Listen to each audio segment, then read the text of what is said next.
Good morning, my brothers and sisters. Welcome to episode 119 of Be With Me. The title of today is Charlie Brown Was Right. That is, there is a good grief. Quote unquote from Charlie Brown, good grief. We're in 7 minutes a day. We're in the Beatitudes right now. What a rich part of Scripture this is. Our official verse is Matthew chapter 5, verse 4. Blessed are those who mourn, for they shall be comforted. Yesterday we looked at the poor in spirit, and we're addressing the Beatitudes as what is your friend if you are a friend of Jesus? And yesterday, Rock Our World was about this, was poverty, maybe poverty of wallet, but especially poverty of spirit.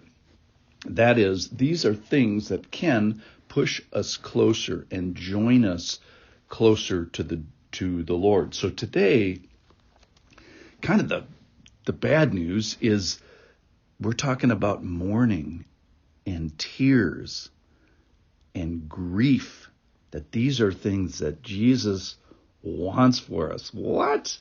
Hold that thought. Why? I'm not going to answer that yet. You got to listen to the rest of the episode. All right. So blessedness is the state of well-being, of relationship with God. Blessed here today are those who mourn, for they shall be comforted. All right. So what do we mourn over? Well, things that are grievous. So our world, our politics, our church, our leaders. So stuff that is out there we can grieve over. But also we can grieve over things that are in here. A couple of weeks ago, I went to church and they talked about errors and mistakes rather than use the word sin in a song. And so sin obviously is a big one, and the ripples of sin causing grief. And as we note, it will affect ourselves and it will affect others. Things about our health or aging or frailty or decay or addictions, but the big one is sin, our lusts and anger and tongues and pride and appetites and addictions. And the extent of this is that we should be pretty affected by this. The parallel verse in Luke chapter 6 doesn't use the word mourning. It says, blessed are you who weep now. So to what extent should we be mourning? Kind of like, just kind of a little regretful, or no, this should go all the way to weeping. All right, so what is so special about weeping? Well, you have to go back to Ecclesiastes. I think it's the best passage in the Bible about this. And listen to this. It talks about going to a funeral rather than going to a wedding. And going to a funeral is better because people are paying more attention. All right, so here it is. This is Ecclesiastes chapter 7, verse 2. It says, it's better to go to the house of mourning than to go to the house of feasting. Basically, he's saying it's better to go to a funeral than it is to go to a wedding. For this is the end of all mankind, and the living will lay it to heart.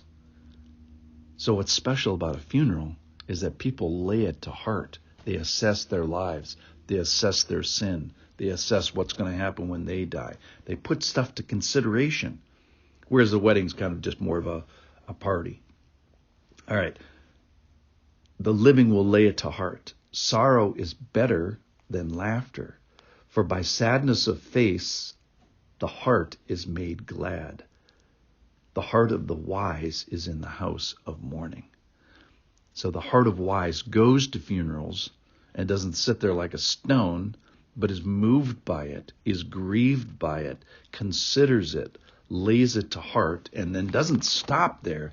That's the beautiful, this thing about, you're supposed to have sadness of face, certainly. You're supposed to be struck with the things that are mournful out there and the things that are mournful in here.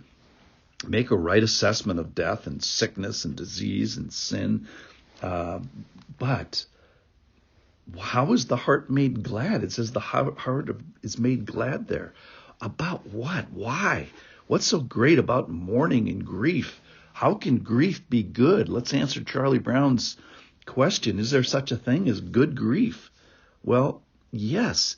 And that is that he's got this. He's going to fix this. He's going to restore this. So you got to go to the end of the Bible, literally the last page of the Bible, Revelation chapter 21, and listen to this and listen what happens to mourning. So I heard a loud, I saw the holy city, New Jerusalem, coming down out of heaven from God, prepared as a bride adorned for her husband. And I heard a loud voice from the throne saying, "Behold, the dwelling place of God is with man." So we got that. He will dwell with them, and they will be his people. And God himself will be with them as his God. So that's the main thing. But then here are the details. This is 21:4. He will wipe away every tear from their eyes, and death shall be no more. Neither shall there be mourning or crying or pain anymore, for the former things have passed away. And he who was seated on the throne said, "Behold, I am making all things new. Write this down, for these words are trustworthy and true." So here's the thing about mourning. It's temporary, and it's going to end. When? Well, when we start dwelling place in a better zip code. That is, the dwelling place is with God, and he's going to own us, and we're going to have fellowship with him. He's going to be our leader. This whole thing of this evasive, "You are my precious people," will be unhindered. We will be his possession, and there will be no more tears. The lacrimal glands in our faces are going to dry up.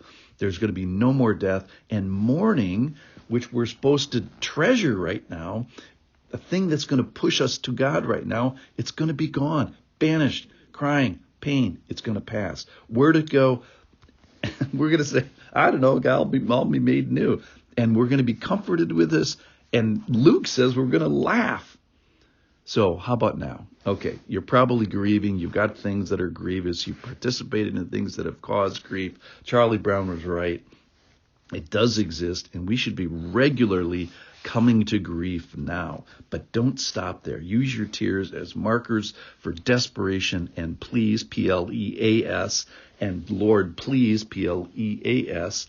We should be mourning here because there's going to be no mourning there. Look ahead to the day of no more mourning. We go from the day of mourning to the day of no more. I can't wait to see you there. I can't wait to grieve with you now. And I can't wait to laugh with you there. I'll see you tomorrow.